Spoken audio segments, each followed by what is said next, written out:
3 দিন পর পর সবাই এসে গম নিয়ে যায়, কিন্তু একটা ছেলে প্রতিদিন লাইনে দাঁড়িয়ে থাকে।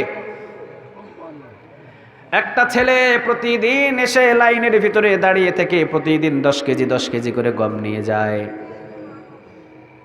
সেনাপতি সবাই ছেলেরা ডাক দিয়ে বললেন, বাবা তুমি যে প্রতিদিন লাইনে এসে গম নিয়ে যাও, বাবা ইউসুফ আলাইহিস সালাম তো এই অধিকার দেয় নাই, একদিন নিলে 3 দিন নিতে পারবা না, এটা হলো পারমিশন।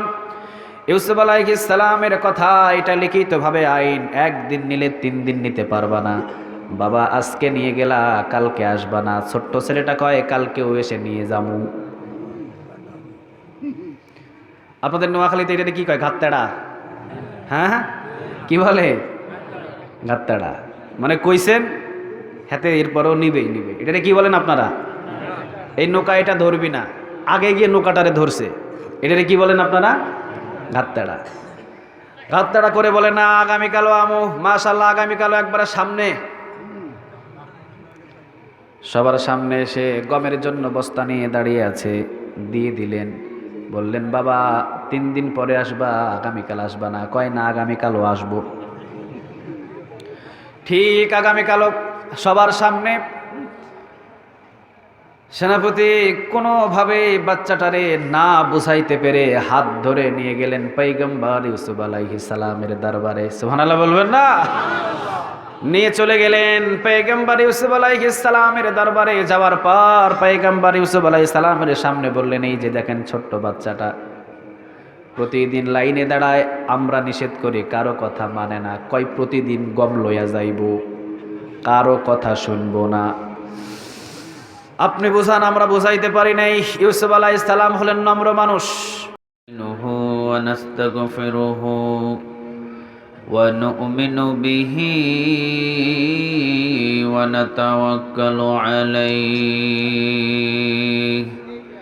ونعوذ بالله من شرور أنفسنا ومن سيئات أعمالنا من يهده الله فلا مضل له ومن يضلل فلا هادي له فلن تجد له وليا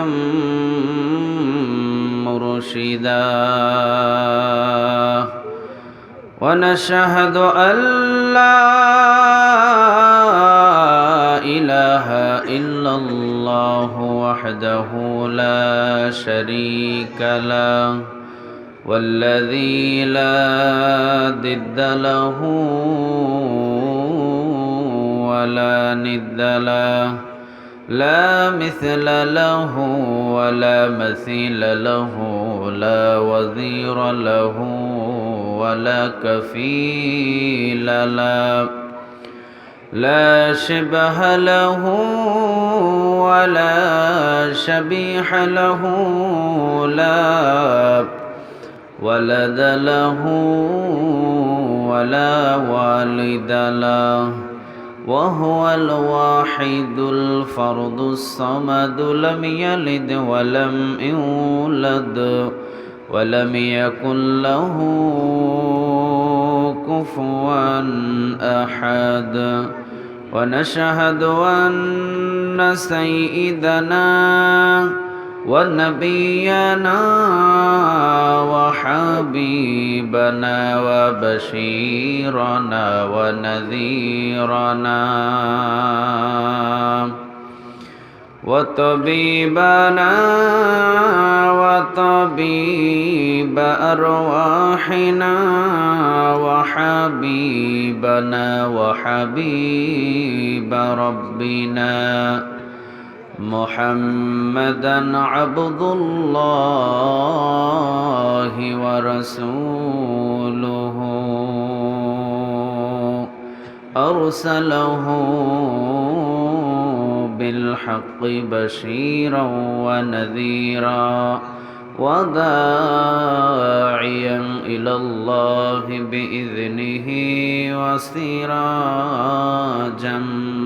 منيرا أما بعد فقد قال الله تعالى في كلامه المجيد وفي فرقانه الحميد. أعوذ بالله من الشيطان الرجيم. بسم الله الرحمن الرحيم. إن الله وملائكته يصلون على النبي يا أيها الذين آمنوا صلوا عليه وسلموا تسليما. اللهم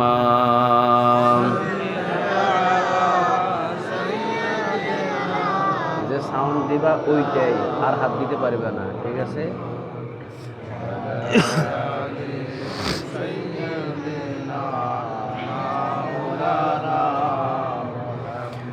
اللهم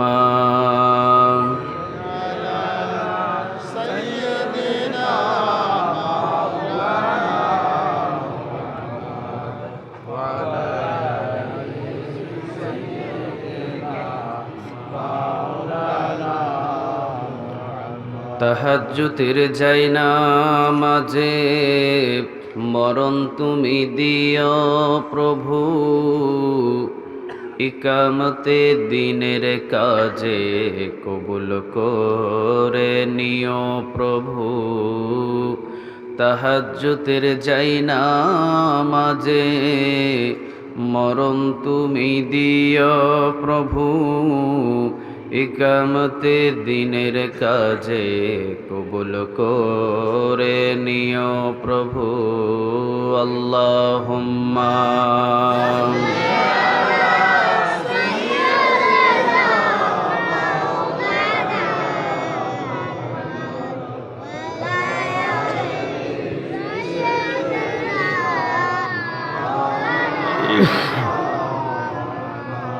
লা ইলাহা ইল্লাল্লাহ, লা ইলাহা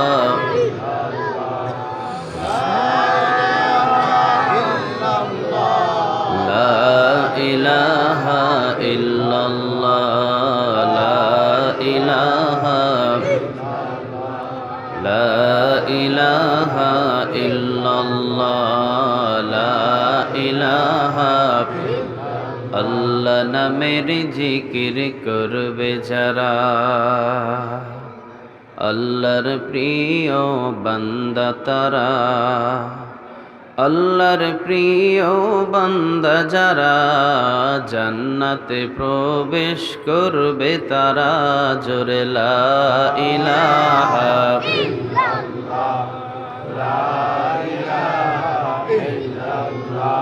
লা ইলাহা ইল্লাল্লাহু মুহাম্মাদুর রাসূলুল্লাহ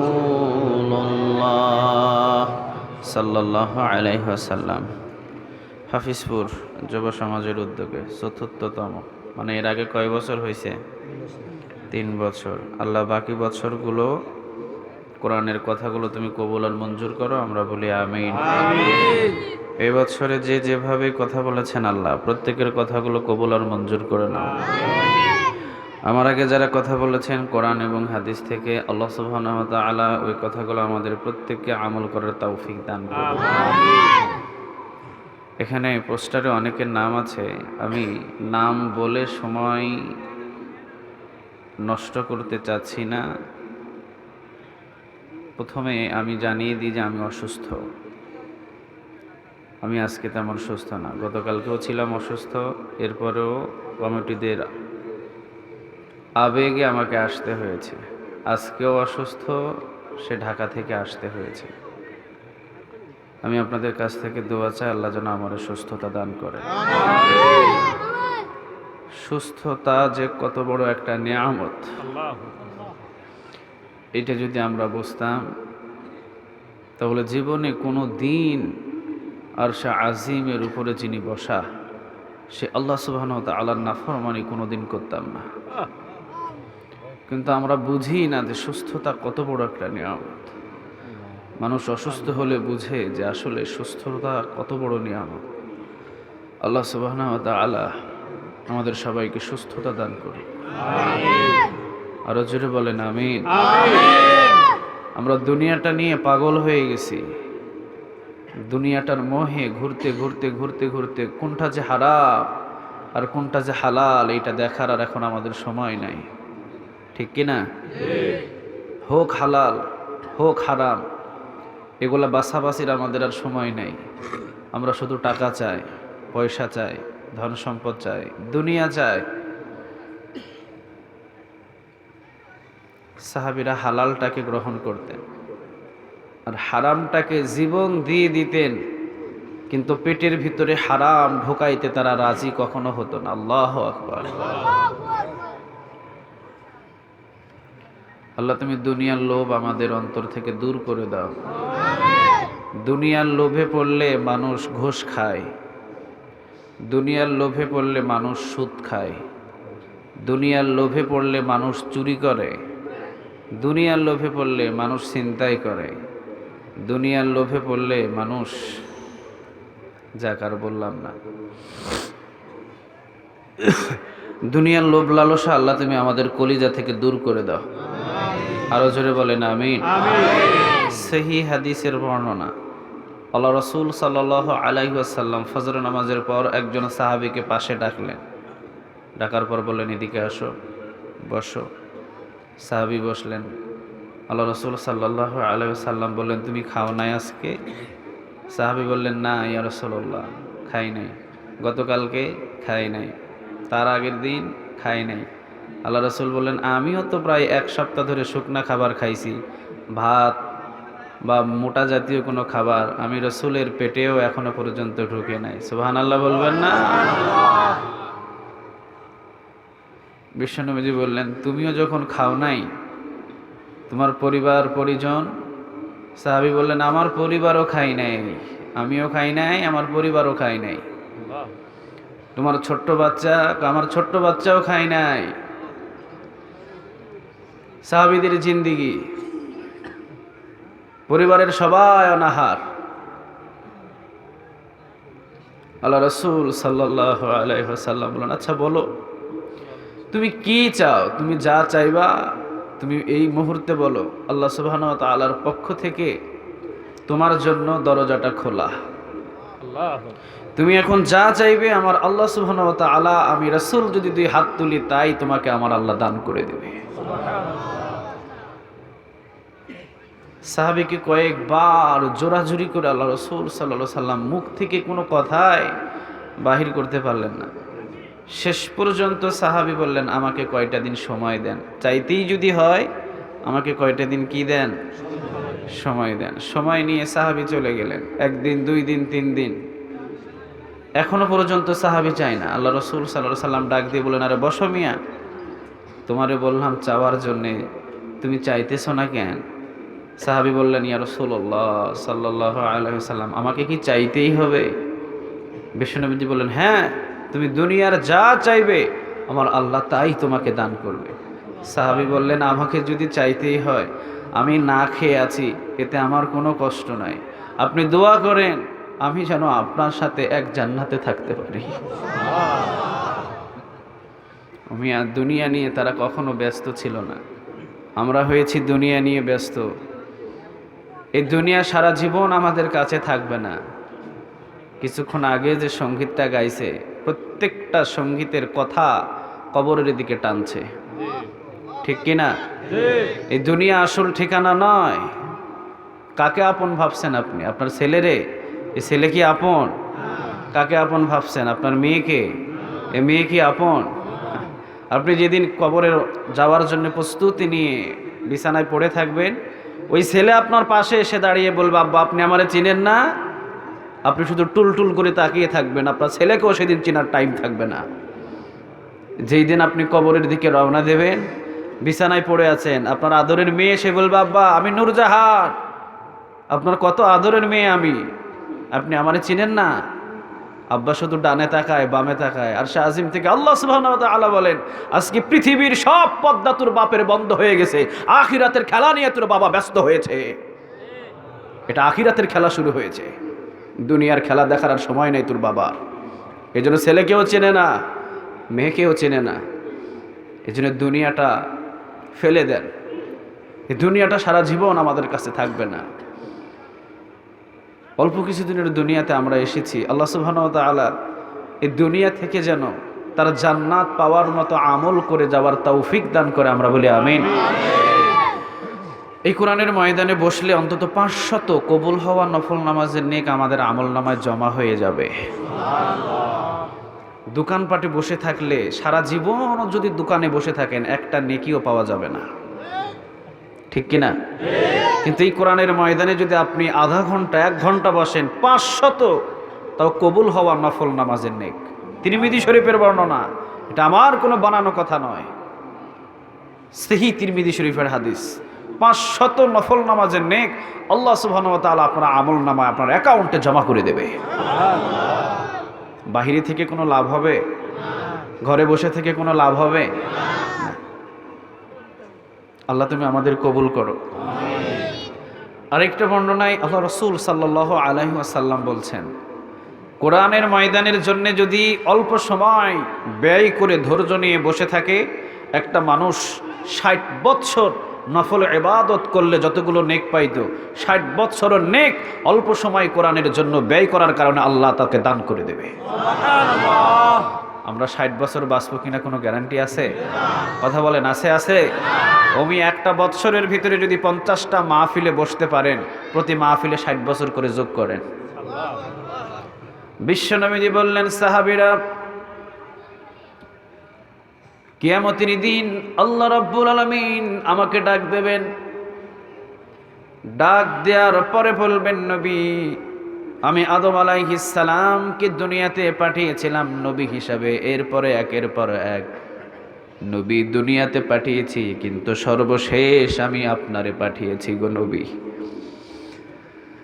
আইন অনুযায়ী সর্বপ্রথম যিনি দুনিয়াতে নবী হিসাবে আগমন করেছিলেন, তিনি তো জান্নাতের দরজাটা ধাক্কা দেবে, কিন্তু না নবী গো, আমার জান্নাতের দরজা সর্বপ্রথম আপনি নবী ধাক্কা দিয়ে দেন।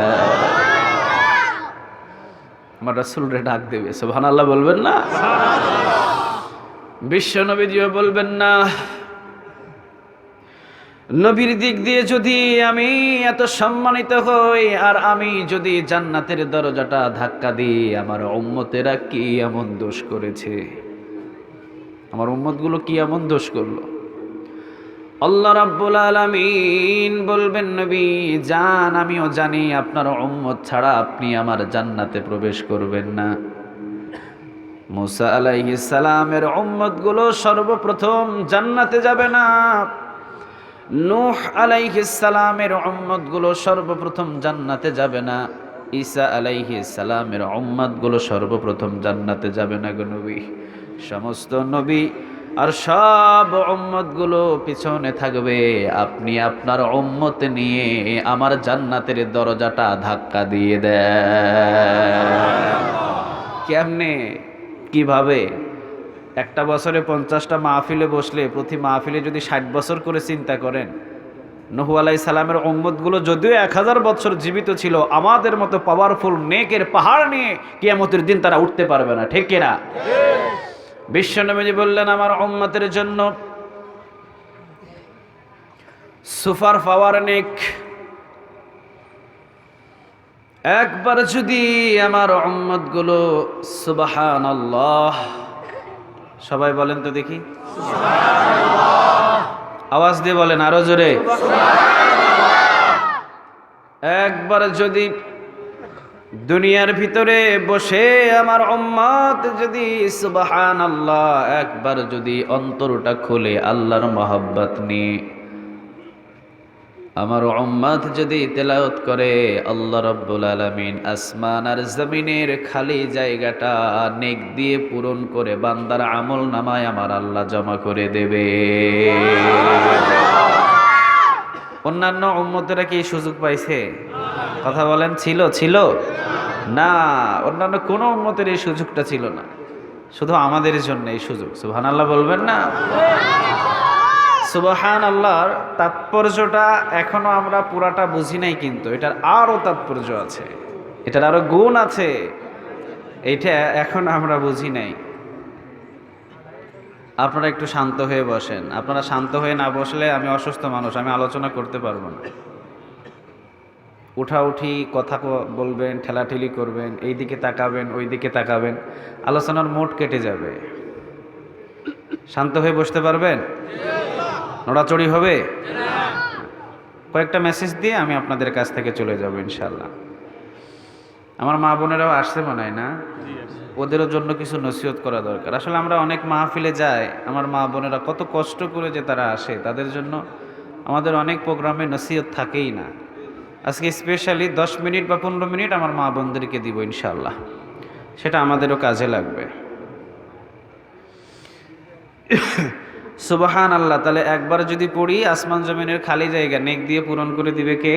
আল্লাহ। একটু আওয়াজ দিয়ে বলতে হবে, কে? আল্লাহ। বিশ্বনবীজি বললেন শুধুমাত্র সুবহানাল্লাহ একবার যদি পড়া হয়, দুনিয়ার ভিতরে বসে থেকে আসমান আর জমিনের খালি জায়গা যে আল্লাহ রাব্বুল আলামিন নেক দিয়ে পূরণ করে দিবে তা না। যদি মহাব্বত নিয়ে, গুরুত্ব দিয়ে, শান আর মর্যাদা সম্পন্ন সুবহানাল্লাহ একবার যদি আপনার জবান থেকে বাহির হয়ে যায়, আপনার জন্য জান্নাতের দরজাটাও খুলে যাবে। এবার বলেন সুবহানাল্লাহ, এটার অর্থ কি বলেন দেখি? আল্লাহ পবিত্র। সুবহানাল্লাহ এটার অর্থ কি? মুখস্থ করতে হবে। সুবহানাল্লাহর অর্থ কি? আল্লাহ পবিত্র। আচ্ছা, আল্লাহ পবিত্র এই ঘোষণাটা যখন আমরা দিয়ে দিব, খুশি হবেন কে? আওয়াজ দিয়ে বলেন তো দেখি, কে? দুনিয়ার ভিতরে ইউসুফ আলাইহিস সালামকে পবিত্র বলার কারণে ইউসুফ আলাইহিস সালাম খুশি হয়ে গিয়েছিলেন। সুবহানাল্লাহ বলবেন না? ইউটিউবের ভিতরে আলোচনাটা মনে হয় আপনারা শুনেছেন। এই ইউসুফের আমি কিছু ইতিহাস টান দিয়ে সুবহানাল্লাহর যে অল্প সময় কিছু তাফসির করেছিলাম, ইউটিউবের ভিতরে শুনছেন কিনা জানি না। ইউসুফ আলাইহিস সালাম কিন্তু খুবই সুন্দর ছিলেন, ঠিক কিনা? আমাদের মতো? হ্যাঁ, সারা পৃথিবীর সমস্ত মানুষদের রূপের চাইতে 99 গুণ বেশি সুন্দর ইউসুফ আলাইহিস সালাম। এবারে চিন্তা করেন, সারা পৃথিবীর যত মানুষ আছে সব মানুষদের চাইতে সৌন্দর্য ইউসুফ আলাইহিস সালামের 99 গুণ বেশি। আচ্ছা, আমার রাসূলের চাইতেও কি বেশি? হ্যাঁ, এখানে ভুল বোঝার কোনো কিছু নাই, আমার রাসূলের চাইতে কিন্তু বেশি না। আল্লাহু আকবার, আল্লাহু আকবার। আগেই শুনে নেন, আমার রাসূলের সৌন্দর্য আবার ইউসুফ আলাইহিস সালামের চাইতে 99 গুণ বেশি। আমার রাসূলের চাইতে আরশে আজিমে যিনি বসা আল্লাহ সুবহানাহু ওয়া তাআলা আবার 99 গুণ বেশি সুন্দর। চিল্লায়া বলেন আল্লাহু আকবার।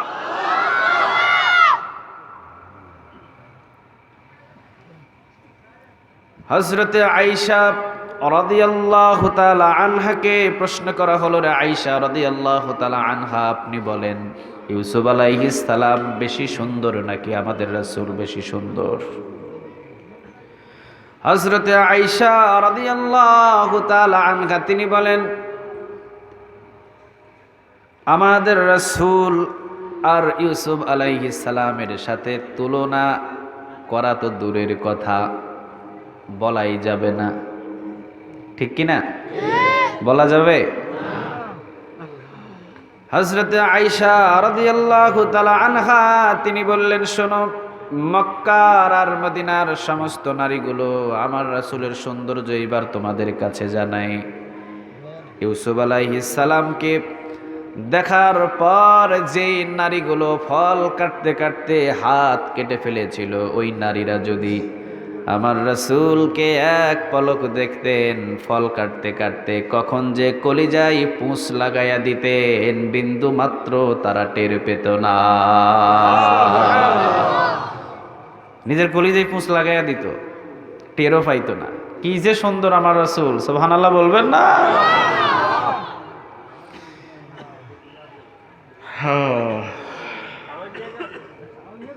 আল্লাহ তুমি কবুল করো, আরো জোরে বলেন আমিন।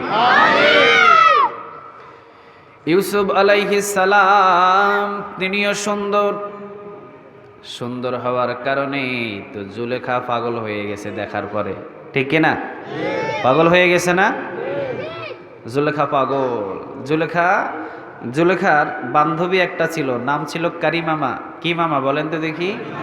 কারিমামা। ছোটবেলার একটা বান্ধবী ছিল। কারিমামাকে জুলেখা বললেন, জুলেখা ইউসুফরে দেখে তো আমি দিন দিন পাগল হয়ে যাইতেছি, আবার খুব ইচ্ছা করে ইউসুফরে নিয়ে ঘরের ভিতরে, আপনাদের দিকে কি বলে? না, যা বলছেন এইটা না।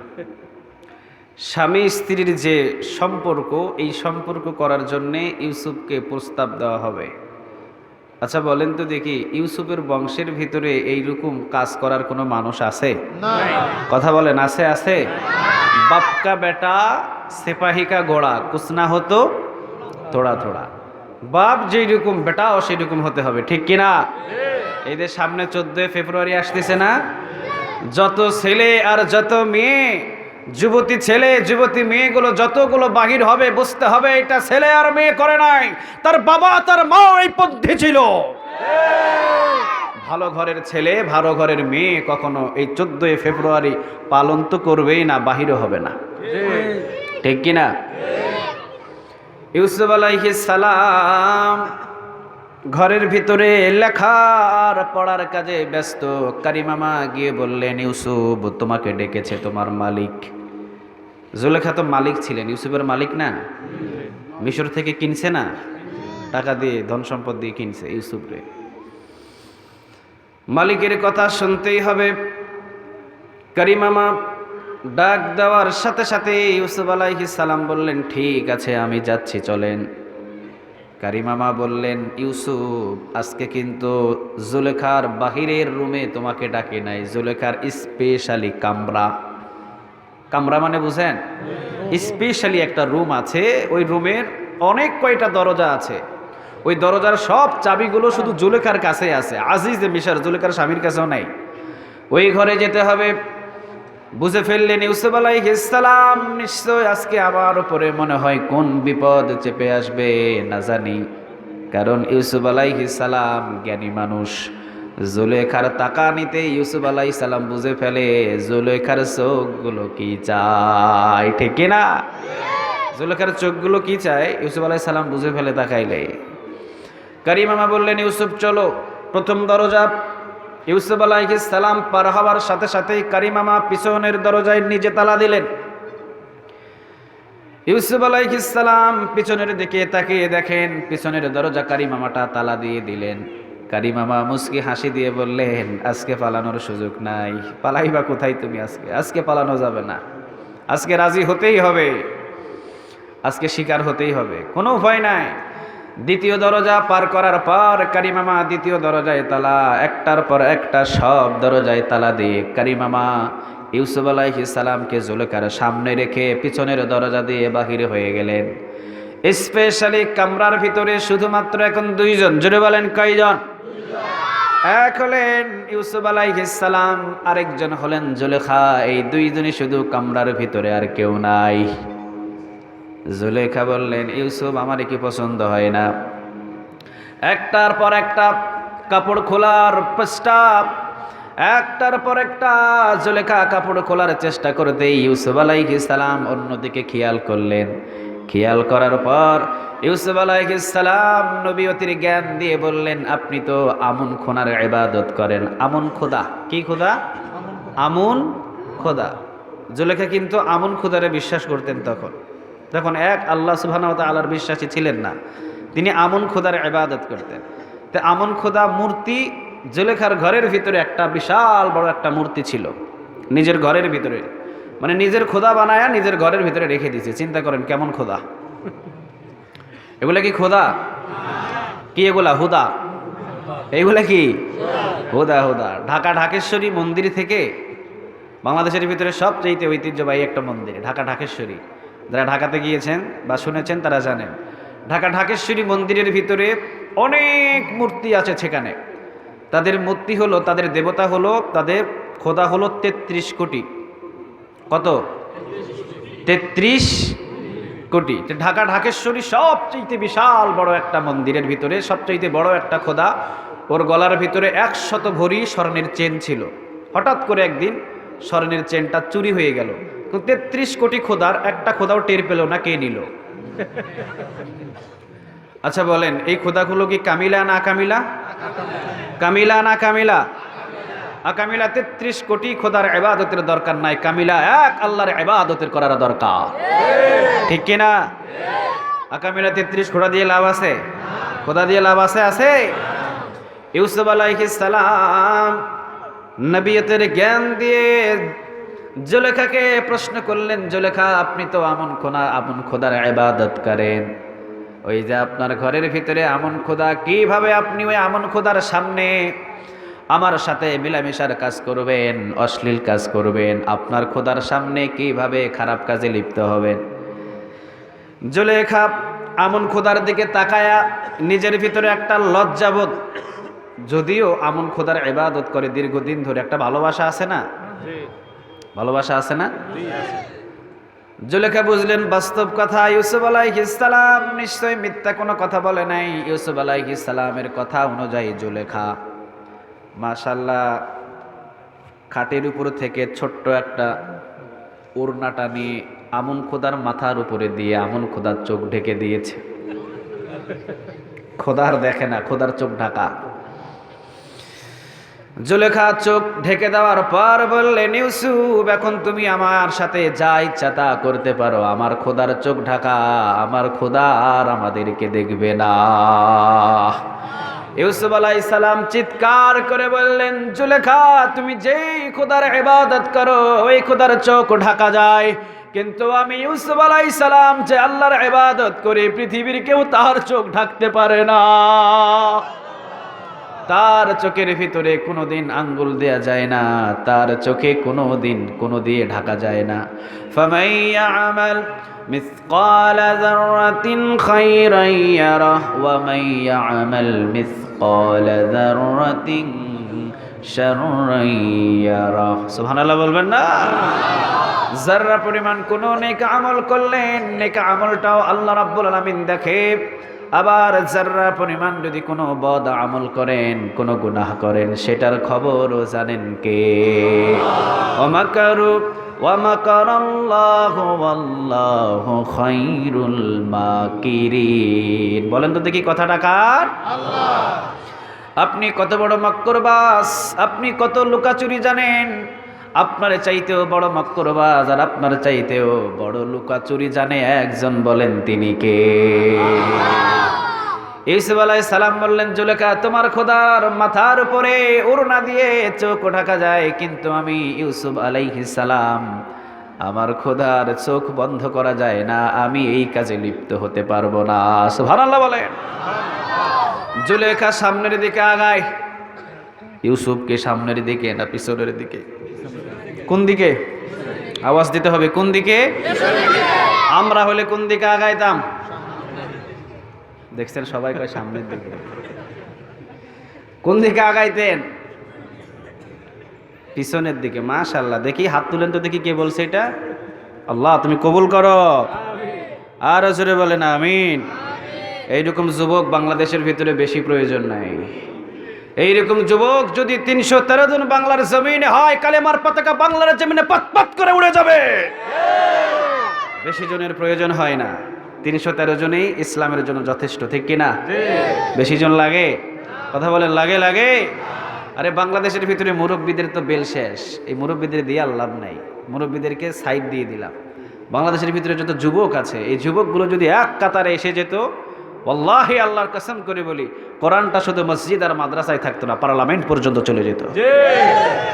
তা আমাদের প্রত্যেকের টান হলো যুবকদেরকে নিয়ে। এই জন্য প্রত্যেকটা মাহফিলে স্পেশালি ভাবে যুবকদের জন্য কিছু নসিহত থাকে। এই যুবকেরা যদি এক কাতারে চলে আসে, আল্লাহ সুবহানাহু ওয়া তাআলা অবশ্যই দিনকে কায়েম করে দিবে এই বাংলার জমিনে। আশা রাখা যায় না? আশা রাখা যায়। তবে প্রয়োজন শুধু ইমানের কাতারে থাকা, ঠিক কিনা? ইমান থেকে দূরে যাওয়া যাবে? কথা বলেন, যাবে? যাবে। যদি কোনো জেল, কোনো জুলুম অথবা কোনো অন্যায়, কোনো অত্যাচার, কোনো রিমান্ড আমাদের উপরে আসে, এই কোরআন থেকে আমাদেরকে কেউ দূরে সরাতে পারবে না, ঠিক কিনা? দুনিয়ার কোনো অন্যায়, কোনো অত্যাচার মুমিনদের কাছ থেকে কোরআনকে দূরে নিয়ে যেতে পারবে না। দুনিয়ার কোনো শাসন, দুনিয়ার কোনো রিমান্ড, দুনিয়ার কোনো জেলখানা জীবনে কোনো দিন আল্লাহ রাসূল থেকে আমাদেরকে দূরে সরাতে পারবে না। সবগুলো মানতে রাজি আছি, কোরআন কি ছাড়তে রাজি?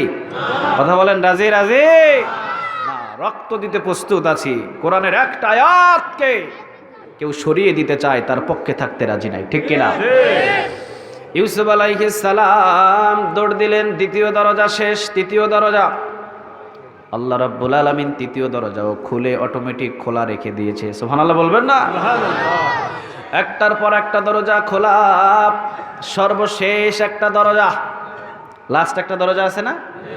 লাস্টের দরজায় ইউসুফ আলাইহিস সালাম দাঁড়ালেন। লাস্টের দরজায় দাঁড়ানোর পর ইউসুফ আলাইহিস সালাম দরজা ধরে টানে, দরজা খুলে না। ইউসুফ আলাইহিস সালামের ইমানটারে মজবুত করলেন কে?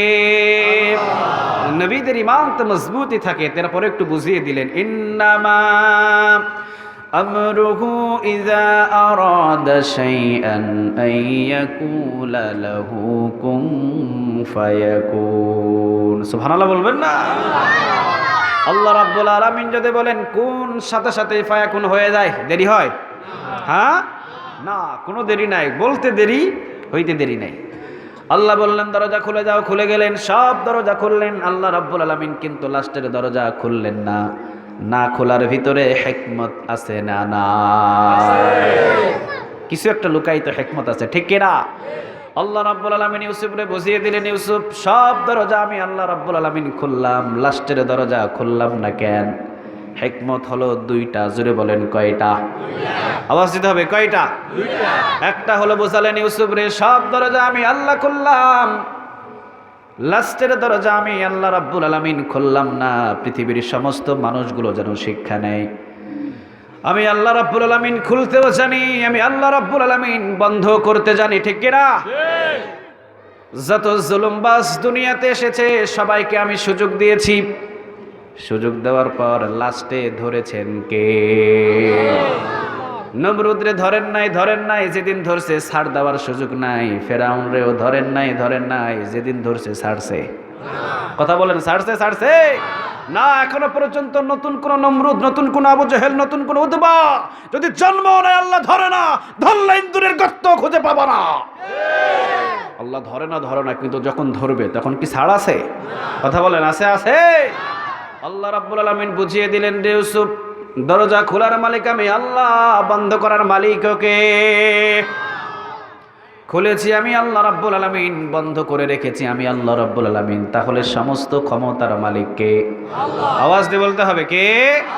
এই জন্য আল্লাহ বললেন, তাবারাকাল্লাযী বিয়াদিহিল মুলকু ওয়া হুয়া আলা কুল্লি শাইইন কাদির। বরকতময় রব, বরকতময় আল্লাহ, যার হাতে রাজত্ব। সুবহানাল্লাহ বলবেন না?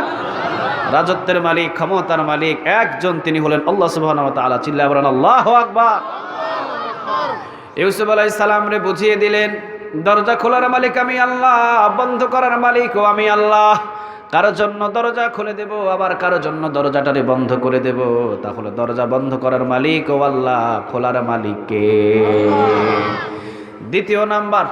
দ্বিতীয় নাম্বার হিকমত আল্লাহ রাব্বুল আলামিন বুঝিয়ে দিলেন, শুনে রেখো পৃথিবীর মানুষগুলো, আমি আল্লাহ রাব্বুল আলামিন ইউসুফ আলাইহিস সালামকে সর্বশেষ দরজাটা আগে খুলে দিতে পারতাম, কিন্তু না, আমি খুলি নাই। আমি মানুষের ইমানটাকে মজবুত করার জন্যে দরজাটাকে রেখে দিয়েছি। আমি দরজাটাকে বন্ধ করে রেখেছি কি জন্য জানেন? আজিজে মিশর, জুলেখা এবং সব এই রাজপ্রাসাদের মানুষদের ইমানটাকে একটা ঘটনা ঘটিয়ে মজবুত করে দিব। চিল্লা বলেন আল্লাহু আকবার। এখন এই ঘটনাটা ঘটবে। আল্লাহ রাব্বুল আলামিন দরজা খুলেন নাই। কেন খুলেন নাই? ইবনে কাসির রাহিমাহুল্লাহ তিনি তার তাফসিরের ভিতরে বলেন কেন খুলেন নাই, কারণ দরজা খুলেই দিতেন। কারণ খুলেন নাই দরজা, আজিজে মিশর এখনো দরজার সামনে আসে নাই। সুবহানাল্লাহ বলবেন না? আজিজে মিশর হলেন জুলেখার স্বামী। জুলেখার কে? কথা কন না কেন, কে? ও মিয়া, বিবি যদি কোনো অন্যায় কাজ করে স্বামীর কানের ভিতরে যাওয়ার দরকার আছে না নাই? না গেলে কি সতর্ক হবে? কথা বলেন, হবে? হবে।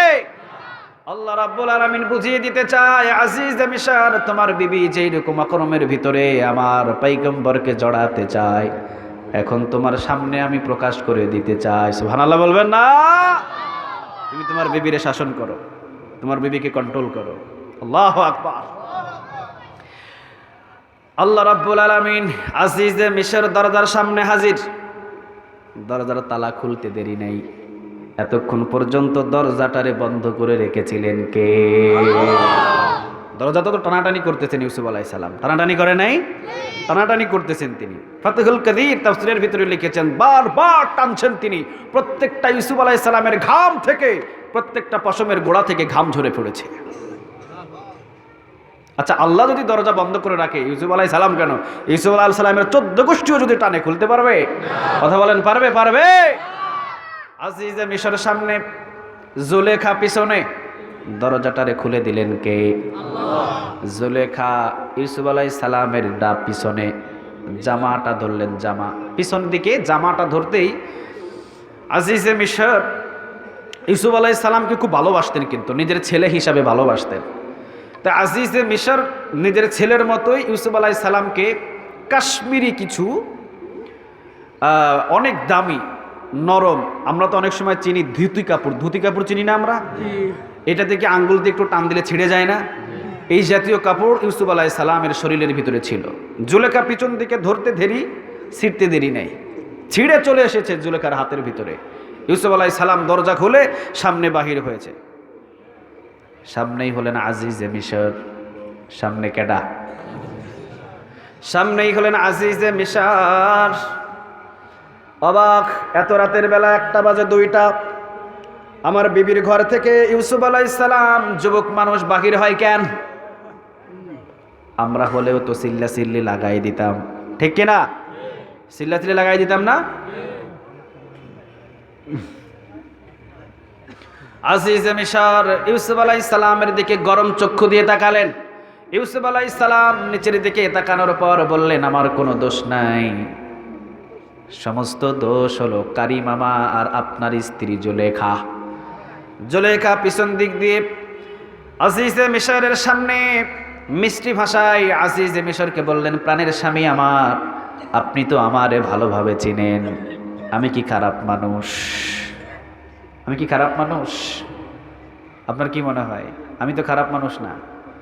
এই ইউসুফ সুযোগ পেয়ে আমার ঘরের ভিতরে ঢুকে আমারে খারাপ কাজ করার জন্য অনেক জোরপূর্ব করেছে।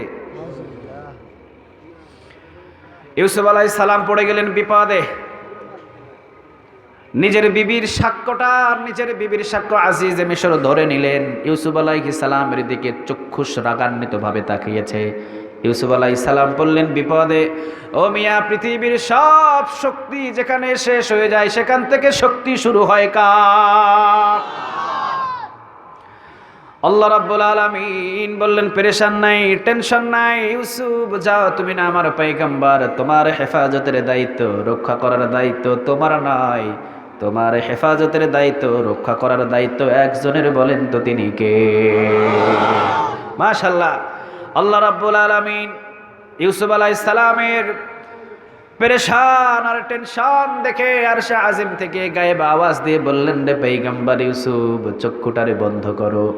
চক্ষু বন্ধ হলো।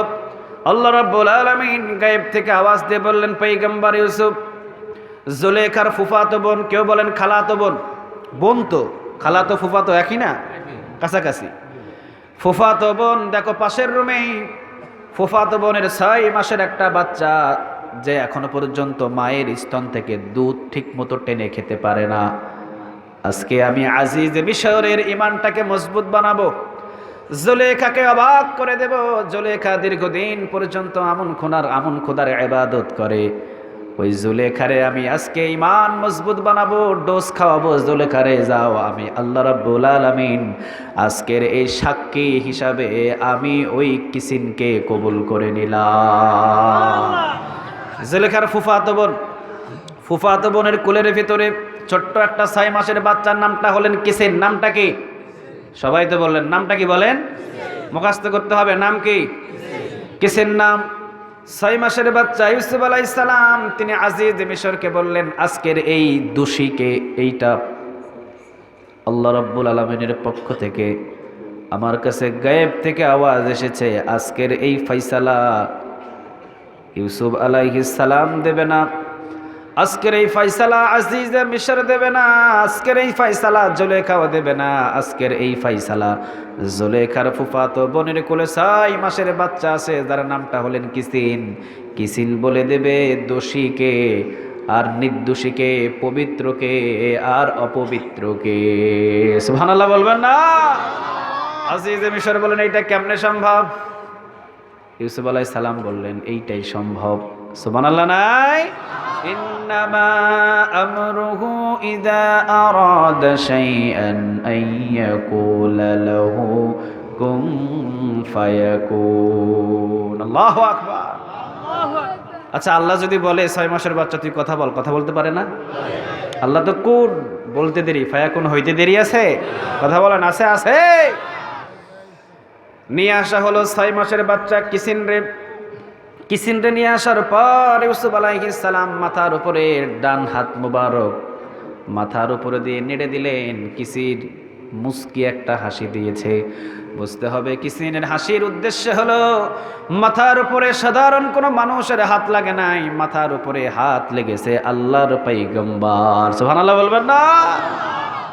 1 minute, 2 minute, 3 minute, 4 minute, 5 minute, কয়েকটা মিনিটের পর কিসিন মুস্কি একটা হাসি দিয়ে আজিজে মিশরকে ইঙ্গিত করে বললেন, আজিজে মিশর, আপনি দোষী করেছেন আল্লাহর পয়গম্বর ইউসুফ আলাইহিস সালামকে না, আপনি পিছনের জামাটাকে পরীক্ষা করেন।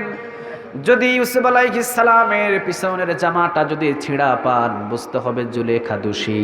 আর যদি সামনের দিকে ছিঁড়া পান, বুঝে নেবেন ইউসুফ আলাইহিস সালাম দোষী। প্রথম নাম্বার সতর্ক দিলেন।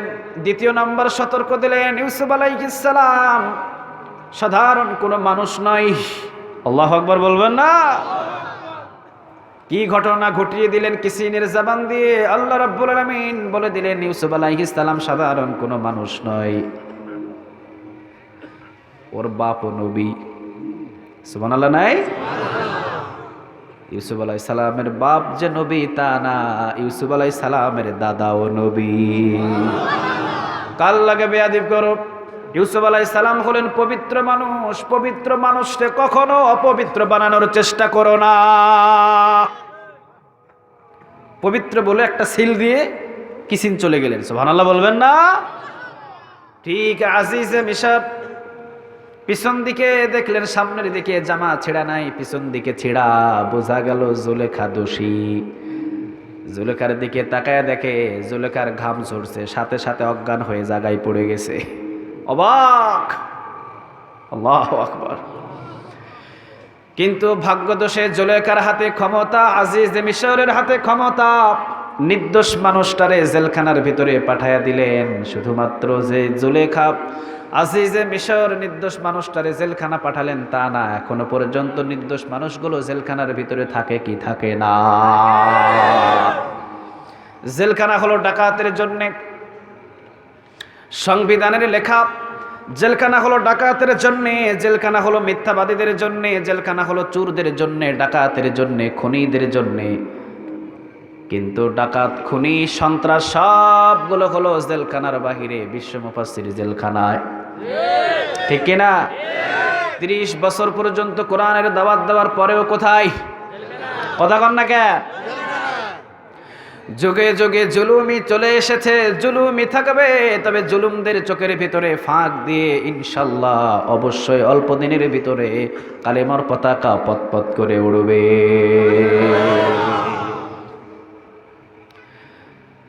যশোরে এক জায়গায় প্রোগ্রাম করতে গেলাম, তো প্রোগ্রাম করতে প্রোগ্রামের 3 দিন না 2 দিন আগে আমাকে ফোন দিয়ে বলছে, হুজুর আপনি লিস্টের ভিতরে পড়ে গেছেন, আপনি ওয়াজ করতে পারবেন না। আমি বললাম কি লিস্ট? বলতেছে আমাদের টিওনো সাহেবের কাছে একটা লিস্ট এসেছে, 15 জন বক্তা এই ইউনিয়নের ভিতরে ওয়াজ করতে পারবে না, আপনি আছেন 11 নম্বরে। আমি কয় নম্বরে? 11।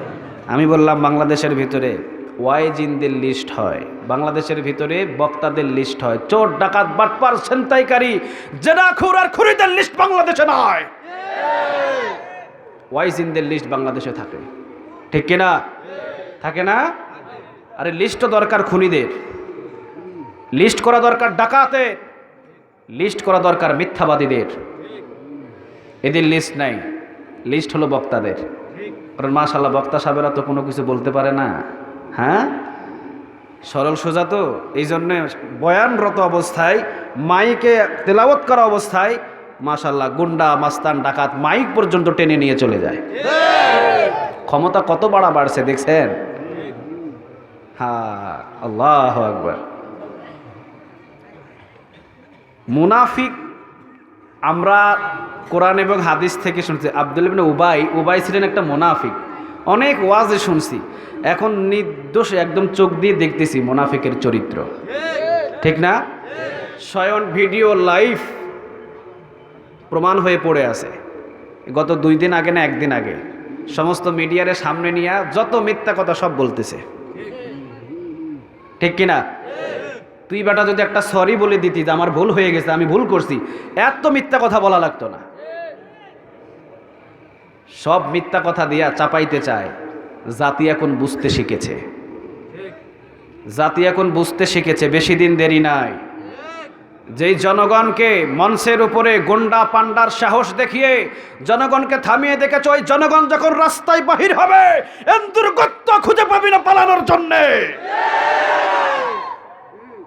সময়টা বেশি দিন দেরি হবে না। ইউসুফ আলাইহিস সালাম চলে গেলেন জেলখানায়। কোথায় গেলেন? জেলখানা থেকে বাহির করলেন কে? একটা আওয়াজ দিয়ে বলেন তো দেখি কে?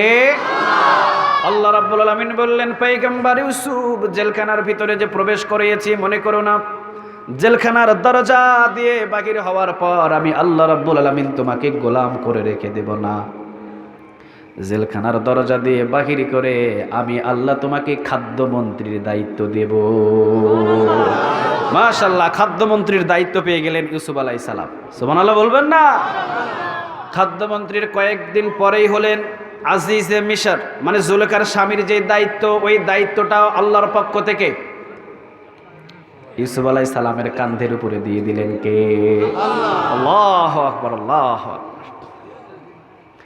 ইউসুফ আলাইহিস সালাম এখন আজিজে মিশর হয়ে গেলেন।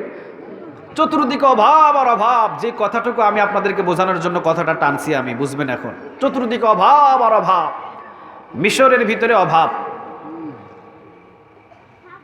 মাশাআল্লাহ, খাদ্যের গুদাম শুধু ইউসুফ আলাইহিস সালামের কাছে আছে, আর কারো কাছে খাদ্য নাই। খাদ্যের গুদামের চাবি ইউসুফের কাছে। চতুর্দিকে অভাব, কেনানে অভাব, মিশরের ভিতরে অভাব, সব দিকে অভাব আর অভাব। শুধুমাত্র খাদ্যর গোডাউন ইউসুফ আলাইহিস সালামের কাছে।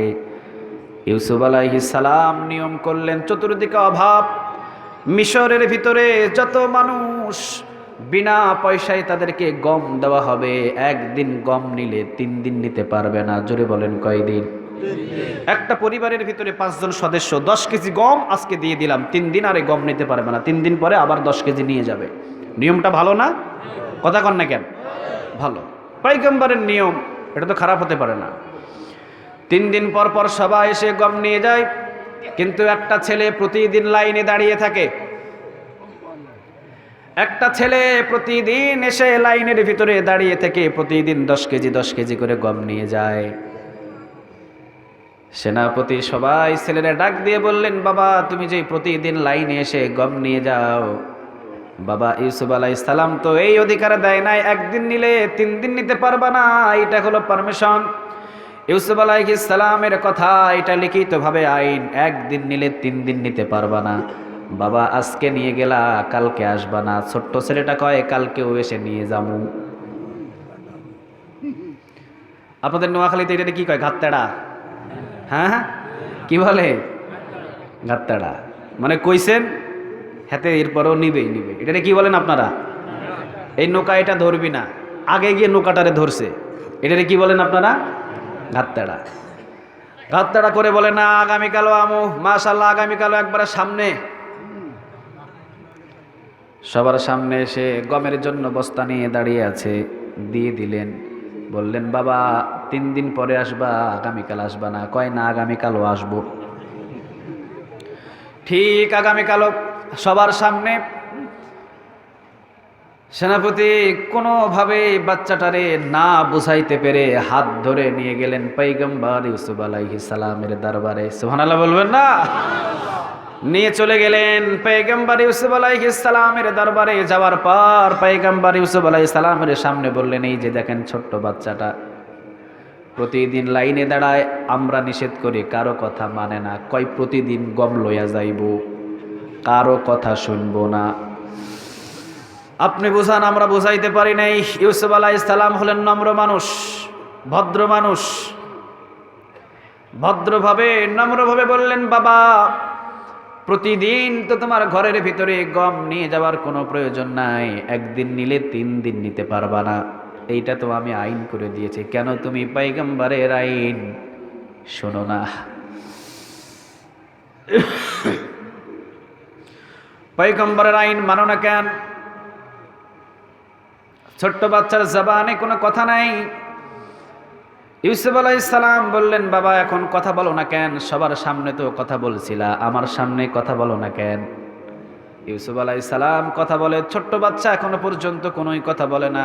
শেষ পর্যন্ত ইউসুফ আলাইহিস সালাম বললেন বাবা 3 দিন পর পর এসে গম নিয়ে যাবা, প্রতিদিন লাইনে এসে দাঁড়াইতে পারবা না, যাও আজকে চলে যাও। যাওয়ার সময় পিছন দিকে তাকিয়ে বললেন আগামীকালও আসবো। ইউসুফ আলাইহিস সালাম কয় কারে বুঝাইলাম? এদিকে আসো, এদিকে আসো। সামনে ডাক দেওয়ার পরে বললেন বাবা তোমার নামটা কি? কয় আমার নাম আপনি জানার দরকার নাই। কয় বলো তোমার নাম কি? এত অধিকার কই পাইলা, এত সাহস কই পাইলা? আজিজে মিশর প্রধানমন্ত্রীর সামনে এত বড় বড় কথা বলার সাহস তো নিশ্চয়ই থাকার কথা। এই অধিকারটা তোমারে দিল কে? ছোট্ট বাচ্চাটা বলেন আপনি আমারে চিনবেন না, যখন চেনার দরকার ছিল তখন আপনি চিনেছেন, এখন আপনি আমারে চিনছেন না, আমি হলাম সেই ছোট্ট কিসি। ইউসুফ আলাইহিস সালাম বুকের ভিতরে টান দিয়ে বুকের ভিতরে কিছুক্ষণ ধরে রাখার পর কপালের উপরে চুমা দিলেন। 2 গালে 2টা চুমা দিয়ে বুকের ভিতরে রাখার পর সামনে দাঁড়িয়ে 2 চোখের ভিতরে ইউসুফ আলাইহিস সালামের পানি। 2 চোখে পানি নিয়ে বললে বাবা তুমি এতদিন কই ছিলা? তোমারে তো আমি অনেক দিন খুঁজেছি, পাই নাই রে বাবা। কই আছিলা তুমি? কোথায় ছিলা? তুমি তো ছোট্টবেলায় আল্লাহ রাব্বুল আলামিন আমাকে পবিত্র বলার কারণে তোমাকেই বাছাই করেছিল। তোমার জবান থেকে পবিত্র শব্দটা আল্লাহ রাব্বুল আলামিন বাহির করেছে। সবাইরে ডাক দিলেন। ডাক দেওয়ার পর সবার সামনে পরিচিত করিয়ে দিলেন এইটা হলো কিসিন। এই কিসিনের জন্যে সমস্ত গমের গোডাউন আমি তালা দিয়ে রাখবো তা না, প্রতিদিন লাইনে দাঁড়িয়ে দাঁড়িয়ে কিসিন যে গম নিবে না এটা হতে পারে না। আজ থেকে সমস্ত গমের গোডাউন কিসিনের জন্য আমি খুলে দিলাম। প্রথম নাম্বার। দ্বিতীয় নাম্বার হলো কিসিন আমাকে পবিত্র বলেছে, কিসিন আমাকে পবিত্র বলেছে, যেমন তেমন কোনো সার্টিফিকেট কিসিনের পক্ষ থেকে আমার কাছে আসে নাই আমারে পবিত্র বলার কারণে। আমি যে কিসিনের জন্য শুধু গমের গোডাউন খুলেছি তা না, আমার রাজ্যের সব গোডাউনগুলো খুলে দিলাম। কিসিন যেখানে যাবে, যা খাইতে চাইবে খাবে, আমার রাজ্যের সব দরজা কিসিনের জন্য আজ থেকে খোলা। বিশ্বনবীজি বললেন, শুধুমাত্র কিসিন যদি ইউসুফ আলাইহিস সালাম রে পবিত্র বলার কারণে, কিসিনের জন্য যদি গমের গোডাউন খোলা হয়, কিসিনের জন্য যদি রাজ্যের গোডাউন খোলা হয়, সুবহানাল্লাহ বলার কারণে, যখন আমরা বলি আল্লাহ আপনি পবিত্র, আমরা যদি সেই রবকে পবিত্র পারি, আল্লাহ রাব্বুল আলামিন কি আমাদের জন্য জান্নাতের দরজা খুলতে পারে না? এখন সুবহানাল্লাহ পড়বেন তো, আস্তে না জুড়ে? আওয়াজ দিয়ে বলেন দেখি সুবহানাল্লাহ। আর জোরে বলতে হবে সুবহানাল্লাহ। 1 ঘন্টা হয়ে গেছে, খালি সুবহানাল্লাহর আলোচনা টানি আনতে 1 ঘন্টা শেষ। আমি অসুস্থ মানুষ তো, আমাকে মনে হয় ছেড়ে দিলে ভালো হবে। আমি সব জায়গাতে 1.5 ঘন্টা আলোচনা করি, আজকে অসুস্থর কারণে যদি একটু কম করি, তবে আপনাদের কিছু হক আছে, অনেক দূর দূরান্ত থেকে এসেছেন, কিছু হক আছে আপনাদের। আমিও তো এসেছি অনেক দূর দূরান্ত থেকে। আচ্ছা যাক, আর অল্প কিছু সময় আপনাদের কাছ থেকে নিব। উঠাউঠি করবেন? চলে যাবেন?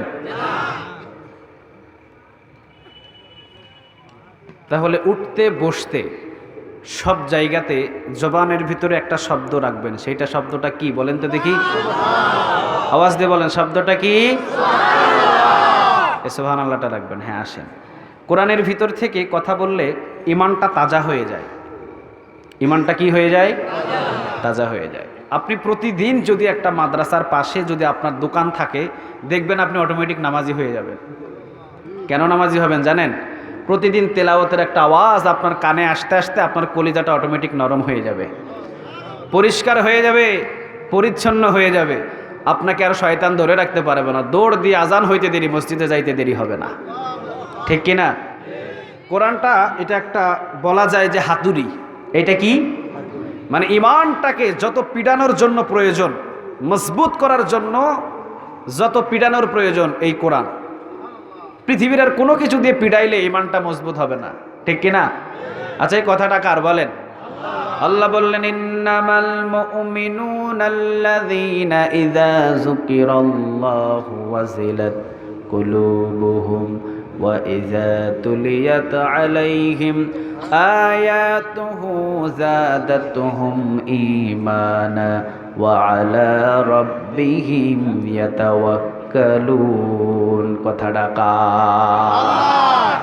আল্লাহ বললেন, সর্বশেষ বান্দা যারা ঈমান মজবুত করতে চায়, ইমানটারে খাঁটি করতে চায়, বান্দারে কোরআন তেলাওয়াত কর, কোরআন নিয়ে 24টা ঘন্টা গবেষণা কর। ইমানটা এমন মজবুত হয়ে যাবে, ওই ইমানটা কোনো কাফের কিনতে পারবে না, ঠিক কিনা? কিনতে পারবে?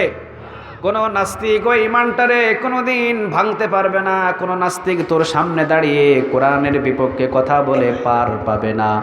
ইমানটারে যদি মজবুত বানাতে চাস, সকাল বিকাল কোরআনের সাথে সম্পর্ক কর, ইমানটারে মজবুত বানায় দিবে কে?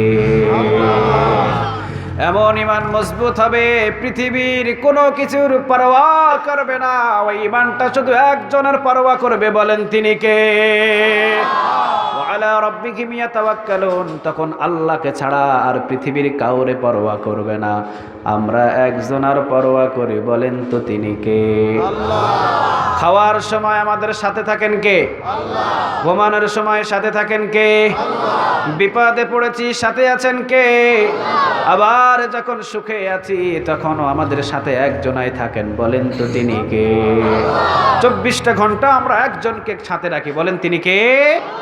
আল্লাহ সুবহানাহু ওয়া তাআলা। বোঝা যায় সকাল আর বিকাল যদি কোরআনটাকে তেলাওয়াত করেন, মাশাআল্লাহ, আপনি সম্মানী হয়ে যাবেন। শুধু সম্মানী যে হবেন তা না, আপনার ঈমান মজবুত হতে হতে এমন মজবুত হয়ে যাবে, পৃথিবীর কোনো কাফের এই ঈমান টাকার পয়সা দিয়ে কিনতে পারবে না।